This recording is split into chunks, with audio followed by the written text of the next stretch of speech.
السلام علیکم۔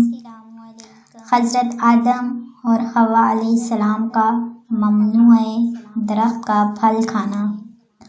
حضرت آدم اور حوا علیہ السلام ابلیس کو اپنا ہمدرد اور خیر خواہ سمجھ کر اس کے بہکاوے میں آ گئے اور جس درخت کے پاس جانے سے اللہ رب العزت نے منع کیا تھا اس کے پاس چلے گئے، اور جیسے ہی اس درخت کا پھل چکھا تو ان کے جسم پر سے جنتی لباس فوراً اتر گیا۔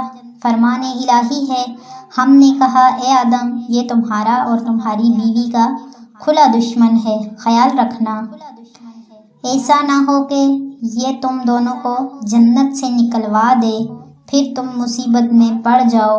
یہاں تو تمہیں آرام ہے، نہ تمہیں بھوک ستاتی ہے، نہ تم ورنہ ننگے رہتے ہو، نہ تمہیں پیاس لگتی ہے اور نہ ہی دھوپ ستاتی ہے۔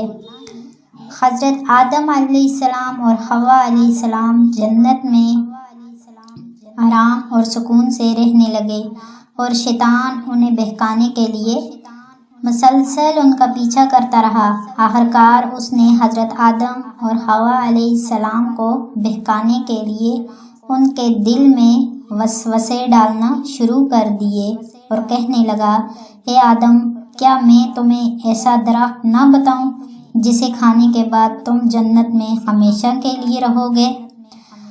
حضرت آدم اور حوا علیہ السلام نے اس درخت کا پھل کھانے سے انکار کر دیا۔ شیطان نے اعتماد دلانے کے لیے جھوٹی قسم کھا کر کہا کہ میں تو تمہارا خیر خواہ ہوں اور تمہیں اچھی بات بتا رہا ہوں۔ شیطان کے قسم کھانے پر حضرت آدم اور حوا علیہ السلام اس کے بہکاوے میں آ گئے اور اللہ عز و جل سے کیے ہوئے عہد کو بھول کر جس درخت سے اللہ تعالیٰ نے منع فرمایا تھا اس کا پھل کھا لیا۔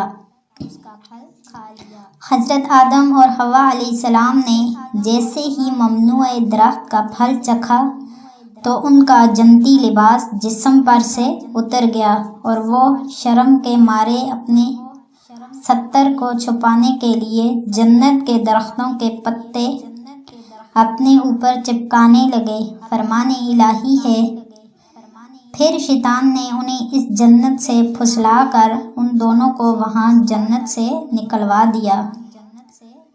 پھر شیطان نے ان دونوں کے دلوں میں وسوسہ ڈالا تاکہ ان کی شرمگاہیں جو ایک دوسرے سے پوشیدہ تھی دونوں کے سامنے بے پردہ کر دی جائیں، اور کہنے لگا، تمہارے رب نے تو تم کو اس درخت سے صرف اس لیے منع کیا ہے کہ کہیں تم فرشتے نہ بن جاؤ، یہاں ہمیشہ زندہ رہنے والوں میں سے نہ ہو جاؤ۔ اس شیطان نے دونوں کے سامنے اللہ کی قسم کھائی کہ یقین جانو میں تم دونوں کا سچا خیر خواہ ہوں۔ چنانچہ اس شیطان نے ان دونوں کو دھوکہ دے کر اپنے جال میں پھنسا لیا۔